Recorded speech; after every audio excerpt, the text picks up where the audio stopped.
بسم اللہ الرحمن الرحیم۔ السلام علیکم۔ رمضان مبارک میں نشریات کا ایک خصوصی سلسلہ لے کر حاضر خدمت ہیں۔ ہمارے ساتھ موجود ہیں حزب سابق جناب استاد جناب جاوید احمد غامدی صاحب۔ السلام علیکم غامدی صاحب۔ وعلیکم السلام۔ بہت شکریہ آپ کے وقت کا۔ پورے رمضان یہ اہتمام کیا گیا دنیا نیوز کے پلیٹ فارم سے کہ غامدی صاحب سے ہم خصوصی طور پر رمضان سے متعلق ان موضوعات کو جو قرآن مجید میں زیر بحث آئے ہیں، لوگ جن پر عمل کر کے اس مہینے کے اندر اپنے آپ کو اللہ کے مزید قریب کر سکتے ہیں، ایسے موضوعات کو زیر بحث لے کر آتے ہیں، حدیث کو بھی زیر بحث لے کے آتے ہیں، اور آپ لوگوں کے قلوب و اذہان میں اٹھنے والے سوالات بھی ہمارے پیش نظر رہتے ہیں۔ غامدی صاحب سے اس کی توضیح طلب کرتے ہیں۔ آج جس موضوع کا میں نے انتخاب کیا ہے وہ انسانی جان کی حرمت ہے۔ قرآن مجید میں جا بجا یہ موضوع زیر بحث آیا ہے۔ بہت بڑا اللہ کی نظر میں یہ گناہ ہے اگر آپ انسانی جان کی حرمت کا خیال نہیں کرتے۔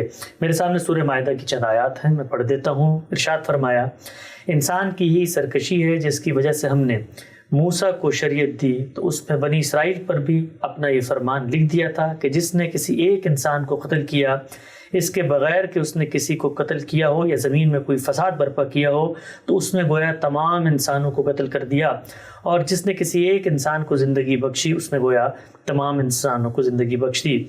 پھر یہی نہیں، اس کے ساتھ یہ بھی حقیقت ہے کہ ان پر اتمام حجت کے لیے ہمارے پیغمبر ان کے پاس نہایت واضح نشانیاں لے کر آئے، لیکن اس کے باوجود ان میں سے بہت سے ہیں جو زمین میں زیادتیاں کرنے والے ہیں۔ ان آیات کی توضیح مزید میں غامدی صاحب نے اپنی تفسیر البیان میں لکھا ہے کہ انبیاء علیہ السلام کی شریعت میں قانون ہمیشہ سے موجود رہا ہے۔ یہود کا حوالہ محض ان کی شقاوت اور شرارت کو نمایاں کرنے کے لیے آیا ہے۔ اس کے یہ معنی نہیں ہے کہ یہ بنی اسرائیل کے لیے کوئی خاص قانون ہے۔ چنانچہ نوح علیہ السلام اور ان کی ذریت کو جو ہدایت اس معاملے میں کی گئی تھی وہ بائبل کی کتاب پیدائش میں اس طرح مذکور ہے، آدمی کی جان کا بدلہ آدمی سے اور اس کے بھائی بند سے لوں گا۔ جو آدمی کا خون کرے گا اس کا خون آدمی سے ہوگا، کیونکہ خدا نے انسان کو اپنی صورت پر بنایا ہے۔ ہم سب لکھتے ہیں اس قانون کی وضاحت آگے سلسلہ بیان کے آخر میں ہوئی ہے۔ قتل نفس کی سنگینی کو واضح کرنے کے لیے قصاص کا اصل فلسفہ یہاں بیان کر دیا ہے۔ اس فلسفے کی روح سے جو فرائض اس قانون کے ماننے والوں پر عائد ہوتے ہیں اور جن ذمہ داریوں کے وہ مکلف ہوتے ہیں اس کو مولانا امین حسن اصلاحی نے 5 نکات میں بیان کیا۔ انشاءاللہ وہ نکات آگے زیر بحث بھی آئیں گے۔ اصولی سوال سے آغاز کرتا ہوں۔ ہم سب یہ بات تو طے ہے کہ انسان کو جب انسان مارنے کے در پہ ہو جاتا ہے، اس کے خاتمے کے در پہ ہو جاتا ہے، تو پوری دنیا کے اندر مسلمہ حقیقت ہے، ہر مذہب، ہر نسل کا ماننے والا، ہر نظریے کا ماننے والا اس کو غلط کام سمجھتا ہے، خلاف حق سمجھتا ہے۔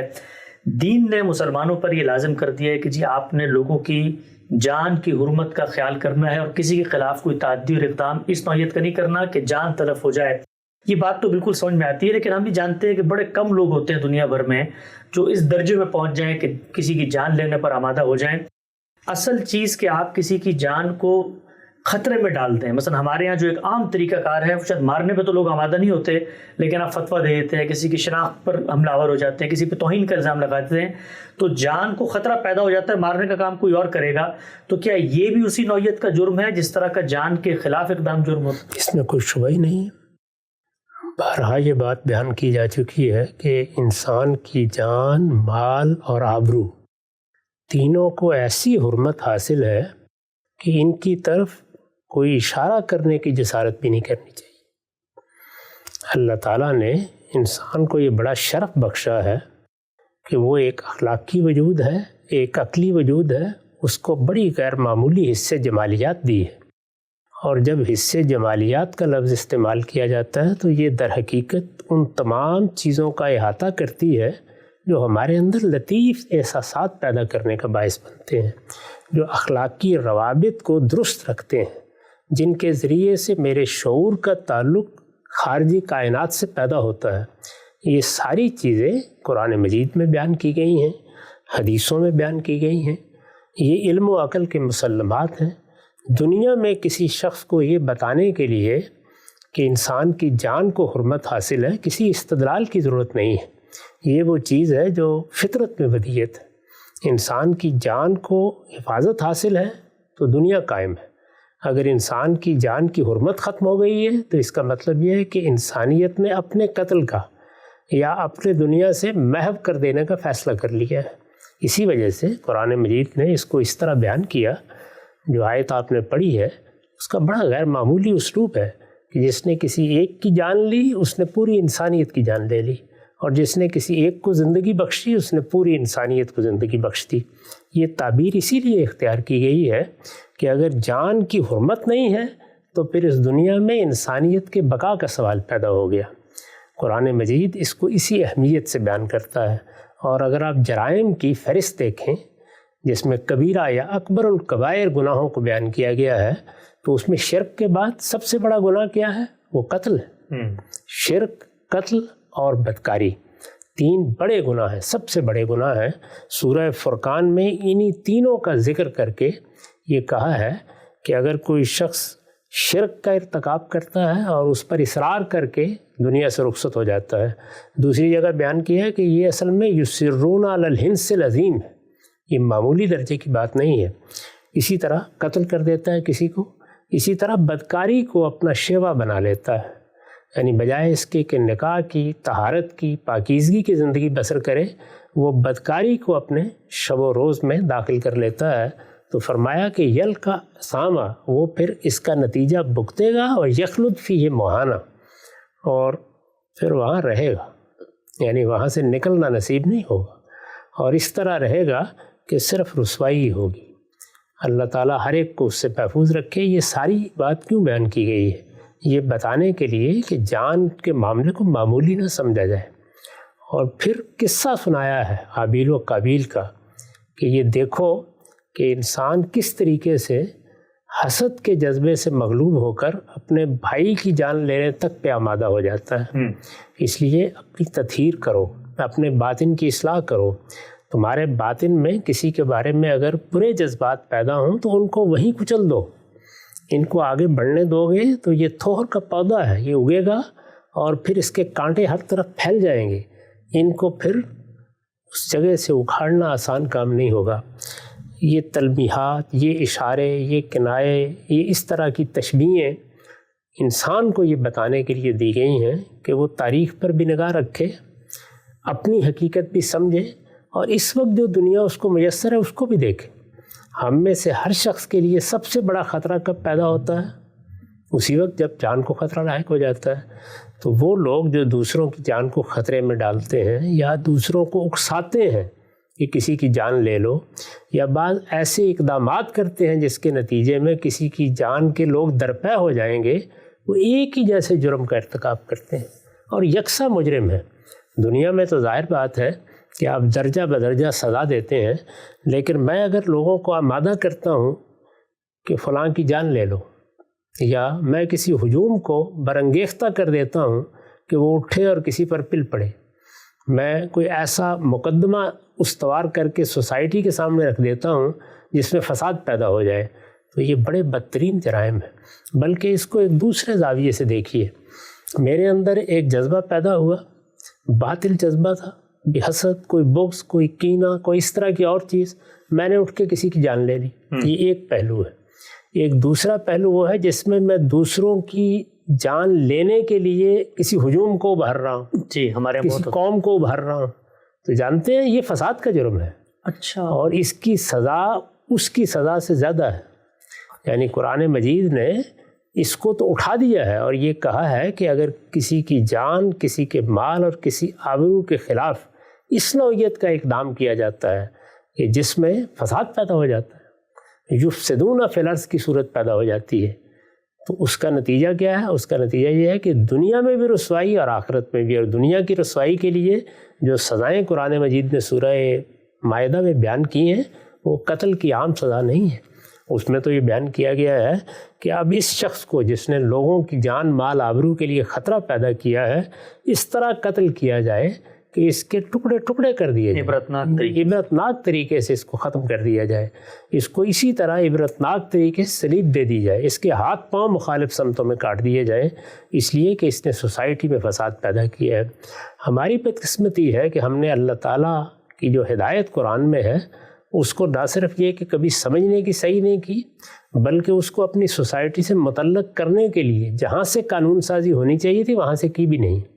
وہ قوانین تو بنا دیے ہیں جو فساد کا ذریعہ بنتے ہیں، اور وہ بہت سے قوانین ہیں ہمارے یہاں اور مذہب کے نام پر بھی بنا دیے گئے ہیں، لیکن جو فساد کو روکنے کے لیے اللہ کی ہدایت قرآن مجید میں بیان ہوئی ہے وہ سرے سے ہمارے یہاں قانون کا موضوع ہی نہیں بنی۔ تو یہ وہ بدقسمتی ہے جو مسلمانوں کو لاحق ہو گئی ہے، ورنہ ان کے پاس تو ہدایت ہے، ان کے پاس ایک روشن کتاب ہے، وہ تو اس پیغمبر کو ماننے والے ہیں جس کو قرآن سراج منیر کہتا ہے، بشرطے کہ آپ اللہ تعالیٰ کی کتاب کی طرف رجوع کر کے دیکھیں۔ تو جو سوال آپ نے کیا اس میں قتل کا جرم سادہ ہو جاتا ہے اس کے مقابل میں، لیکن ہجوم کو ابھارنا، لوگوں کے قتل کے درپے ہو جانا، لوگوں کو اٹھا دینا، اس مقصد کے لیے تقریریں کرنا، اس مقصد کے لیے فتوے دینا، یہ تو فساد پھیلانے کا جرم ہے اور یہ اس سے بہت بڑا جرم۔ بڑی اہمیت کی بات ہم سب کے سامنے آئی۔ بظاہر کوئی شخص یہ کہہ سکتا ہے کہ جی میں نے تو کوئی اقدام نہیں کیا، میں نے تو کسی کی اوپر جا کے کوئی آلہ قتل نہیں تانا، لیکن آپ کی زبان سے، آپ کے الفاظ سے، آپ کے لب و لہجے سے اور ایک خاص قسم کے جو پروپیگنڈے کی فضا پیدا کی جاتی ہے اس سے بھی اگر کسی کو نقصان پہنچتا ہے تو یہ قتل سے زیادہ بڑا جرم ہے۔ بڑی وضاحت سے یہ نقطہ غامدی صاحب سے ہم نے سمجھا۔ یہاں پر جو آیت زیر بحث تھی اس کے بارے میں یہ بتایا ہے کہ اس آیت کو پڑھ کے جو فرائض قانون کے ماننے والوں پر عائد ہوتے ہیں اور جس ذمہ داریوں کے وہ مکلف ٹھہرتے ہیں اس کو مولانا امین احسن اصلاحی نے اپنی شرح آفاق تفسیر تدبر قرآن میں بیان کیا ہے۔ پہلی چیز انہوں نے لکھی ہے کہ ایک یہ کہ ہر حادثہ یا قتل پوری قوم میں ایک ہلچل پیدا کر دے، جب تک اس کا قصاص نہ لیا جائے ہر شخص یہ محسوس کرے کہ وہ اس تحفظ سے محروم ہو گیا ہے جو اس کو اب تک حاصل تھا۔ قانون ہی سب کا محافظ ہوتا ہے، اگر قانون ختم ہو گیا تو صرف مقتول ہی قتل نہیں ہوگا بلکہ ہر شخص قتل کی زد میں آ جائے گا۔ ہم سب یہ جو پہلی چیز مولانا نے بیان کی، ہم یہ دیکھتے ہیں ہمارے ملک میں ٹارگٹ کلنگ کے اتنے واقعات ہوتے ہیں، آپ یہ دیکھیے خبریں آتی ہیں کہ پولیس کے پاس یہ وقت بھی نہیں ہوتا کہ جی اس کی تفتیش کر کے اس کو ایک جگہ تک پہنچائے، کیونکہ اتنے پے در پہ واقعات ہو رہے ہوتے ہیں۔ اور ہم نے یہ بھی دیکھا کہ پہلے ہم لوگوں کو کسی ایک قتل سے کوئی ہمارا دل دہل جاتا تھا، کوئی ہم پریشان ہوتے تھے، لیکن اب تو اتنی قتل کی وارداتیں سامنے آتی ہیں کہ اس کی جو اس کی حساسیت ہے وہ بھی لوگوں کے دلوں میں فوت ہو گئی ہے۔ تو یہ کام پہلے دن ہونا چاہیے تھا۔ ہماری عدالتوں میں بھی قتل کے مقدمات 20-20 30-30 سال چلتے رہتے ہیں، 3-3 نسلیں گزر جاتی ہیں۔ تو جس وقت قانون کی سطح پر معاشرے میں حساسیت پیدا نہ ہو قتل پہ، تو ہم سب کیا یہ بات ٹھیک ہے کہ پھر قتل کوئی اہمیت ہی نہیں لگتا، قتل ہوتے رہیں گے؟ ہر چیز کے بارے میں یہی ہونا چاہیے، یعنی کسی سوسائٹی کا بے حس ہو جانا یہ کوئی معمولی درجے کا المیہ نہیں ہے۔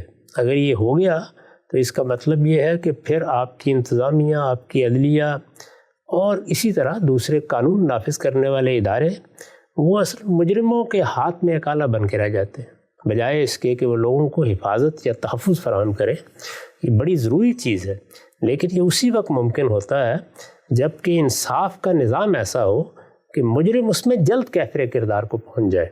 اسی لیے یہ کہا جاتا ہے کہ انصاف پہ تاخیر اصل پہ انصاف سے انکار کر دینا ہے۔ انصاف کے معاملے میں یہ تاخیر ہی ہے جو مجرموں کو موقع دیتی ہے کہ وہ میدان میں آئیں اور پھر اس کے بعد یہ خیال کر لیں کہ یہ 10-20 سال لگیں گے، اس میں ہم راستے نکال لیں گے ادھر ادھر جانے کے۔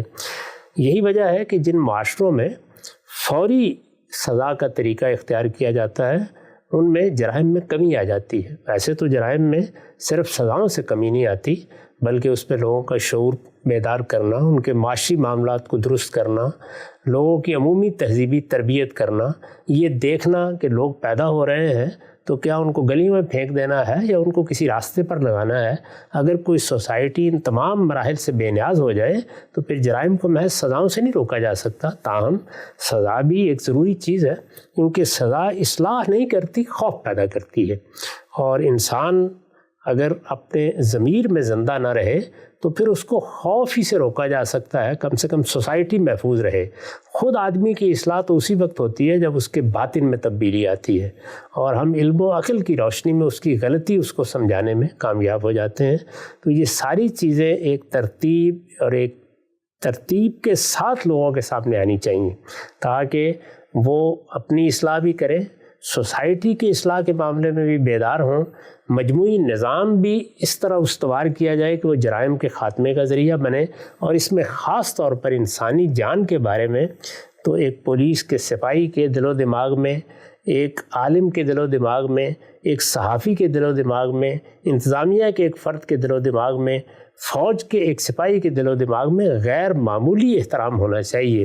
یہ احترام ہی ہوگا تو اس کی حفاظت کے لیے وہ اپنی جان بھی دینے کے لیے تیار ہو جاتا ہے. یہ چیز اگر کسی جگہ مفقود ہو گئی ہے تو اس کا مطلب یہ ہے کہ بنیاد ٹیڑھی ہو گئی ہے. پھر اس سوسائٹی کو درست کرنا آسان نہیں ہوتا. پھر تا سریا میرود دیوار کچ.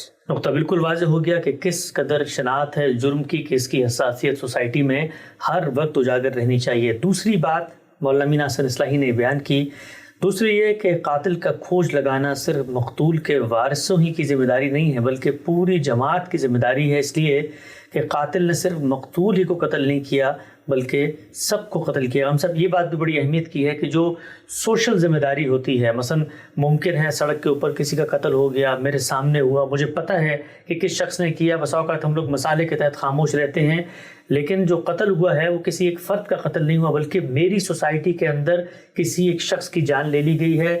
آج اس کی لی گئی ہے تو کل میری بھی لی جا سکتی ہے. اس میں کیا شبہ ہے؟ یہی چیز ہے جس کو قرآن بیان کرنا چاہتا ہے کہ پورا معاشرہ بیدار ہو جائے. یہ بڑا حادثہ ہو گیا ہے، ایک شخص کی جان لے لی گئی ہے، سرے بازار کسی کی آبرو پر حملہ کر دیا گیا ہے، کسی شخص کا مال لوٹ لیا گیا ہے. ان میں سے کوئی چیز بھی ایسی نہیں جسے نظر انداز کیا جائے، اور سب سے بڑی چیز جان ہے. یعنی کوئی جان کے درپے ہو گیا تو پھر باقی کیا رہ گیا؟ یہ آبرو کے درپے ہوا تو اس کو بحال کر کے کم سے کم آدمی اپنے لیے زندگی کا سامان کر لے گا. مال لے لیا ہے تو ہم کہتے ہیں نا کہ چلیے اور کما لیں گے، لیکن جان گئی تو اس کا مطلب دنیا میں معاملہ ہی ختم ہو گیا سارا کا سارا. تو اسی وجہ سے آخری درجے کا بڑا جرم یہی ہے. قرآن مجید نے بتایا ہے کہ اگر جانتے بوجھتے متعمدن کے الفاظ استعمال کیے، جانتے بوجھتے جان لے لیتے ہو تو یہ اتنا ہی بڑا جرم ہے جتنا اللہ تعالیٰ کے مقابلے میں متکبر ہو کر سرکشی کرنا. اس کی سزا بھی ابدی جہنم ہے، اس کی سزا بھی ابدی جہنم ہے. تو ابدی جہنم سے بڑی سزا تو کوئی اور ہو نہیں سکتی. اللہ تعالیٰ نے اس جرم کو اس سزا کے ساتھ متعلق کر دیا ہے. اس وجہ سے یہ ضروری ہے کہ پوری سوسائٹی یہ سمجھے کہ ہمیں اس جرم کا کلا کما کرنا ہو. پھر دیکھیے کہ یہ جو ریاست بناتے ہیں ہم، یہ کس لیے بنائی جاتی ہے؟ اسی لیے بنائی جاتی ہے کہ لوگوں کی جان، مال، آبرو اور کے خلاف کسی زیادتی کے ارتکاب کو روکا جائے. یعنی ایسے قوانین بنایا جائے، وہ تحفظ فراہم کیا جائے، ایسے ادارے ہوں. پولیس کس لیے بنائی جاتی ہے؟ فوج کس لیے جمع کی جاتی ہے؟ ان سب چیزوں پر اتنا خرچ کس لیے کیا جاتا ہے؟ لوگوں کو امن فراہم کرنے کے لیے، ان کی جان، مال، آبرو کی حفاظت کے لیے. میں نے تو بارہا اس بات کو واضح کیا ہے کہ قانون کی بنیادیں ہی دو ہیں.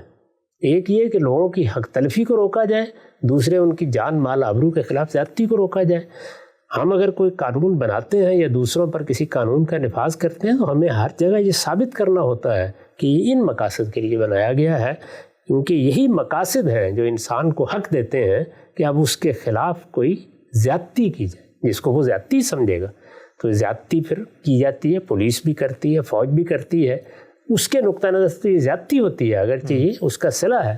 یہ جزاء سیئۃ سیئۃ مثلھا ہے. تو کیوں کی جاتی ہے؟ اس لیے کی جاتی ہے کہ اب تمہاری جان، مال، آبرو کو وہ حفاظت حاصل نہیں رہی، اس لیے کہ تم نے دوسرے کی جان، مال، آبرو کے خلاف یہ اقدام کر ڈالا. ان آیات میں 5 چیزیں بیان ہوئی ہیں جو تقاضے ان آیات سے پیدا ہوتے ہیں. مولانا امین احسن اصلاحی لکھ رہے تھے تیسری یہ، آپ لکھتے ہیں کہ تیسری یہ کہ کوئی شخص اگر کسی کو خطرے میں دیکھے تو اس کو پرایا جھگڑا سمجھ کر نظر انداز کرنا اس کے لیے جائز نہیں ہے، بلکہ اس کی حفاظت و حمایت پوری کوشش کے ساتھ کرنی ضروری ہے، اگرچہ اس کے لیے اسے خود جوخم برداشت کرنی پڑے.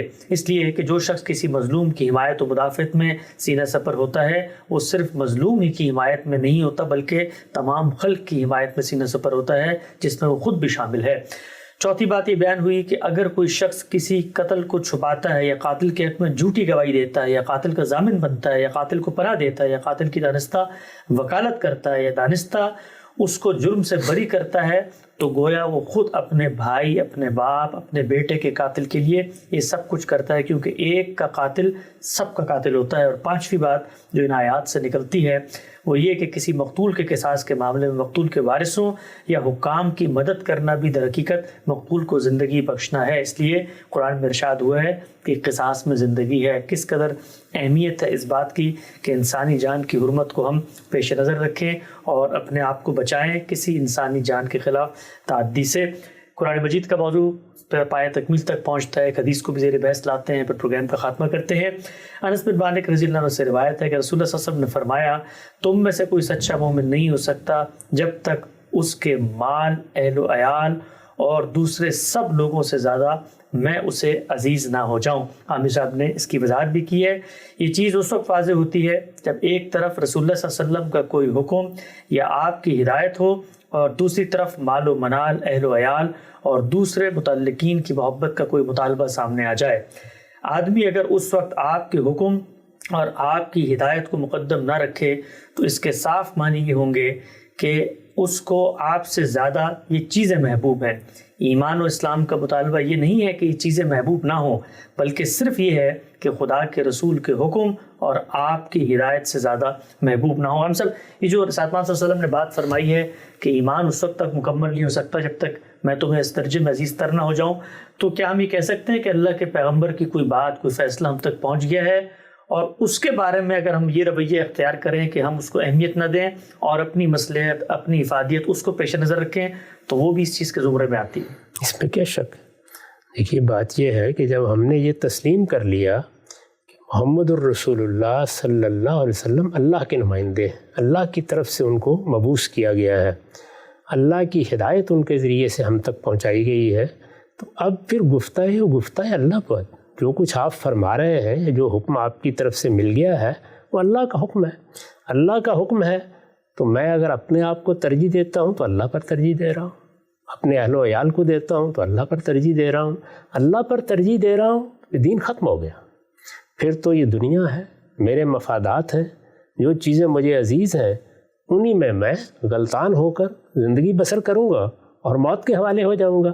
وہ ابتلا جس پہ اللہ تعالیٰ نے ڈالا تھا وہ تھی کیا؟ وہ یہی تو تھی کہ علم و عقل سے میں اپنے پروردگار کو پہچانوں، اس کی سچی معرفت ہو جائے تو پھر سب سے بڑھ کر اس کے حکم کو ترجیح دوں۔ یہی چیز ہے جس کو اس طرح بیان کیا جاتا ہے کہ اللہ سب سے زیادہ عزیز ہو، اللہ کا پیغمبر سب سے زیادہ عزیز ہو۔ ہمارے ہاں جو اس کی تعبیریں لوگوں نے کچھ عاشقانہ رجحانات میں کر لی ہیں وہ تو ایجاد بندہ ہے۔ دین میں جو مطلوب چیز ہے وہ یہ ہے، یہ ایک عقلی فیصلہ ہے کہ جب میں نے یہ مان لیا کہ میرا پروردگار ہی کائنات کا بادشاہ ہے، وہ میرا خالق ہے، میرا معبود ہے، پھر اس کے حکم کے آگے کسی چیز کی کوئی اہمیت نہیں ہونی چاہیے۔ اور اگر کسی وقت انسان ایسا کر بیٹھے تو پھر اس کو ندامت کے ساتھ اپنے پروردگار کے سامنے اپنے آپ کو ڈال دینا چاہیے اور اپنے پروردگار کو، اپنے مالک کو راضی کرنے کی کوشش کرنی چاہیے۔ نقطہ بالکل واضح ہو گیا۔ دنیا نیوز کے پلیٹ فارم سے رمضان کی یہ ایک خصوصی نشریات کا سلسلہ جاری ہے۔ وقت یہاں پہ ختم ہوتا ہے، کل دوبارہ سے حاضر خدمت ہوں گے۔ اب تک آپ لوگ کا بہت شکریہ۔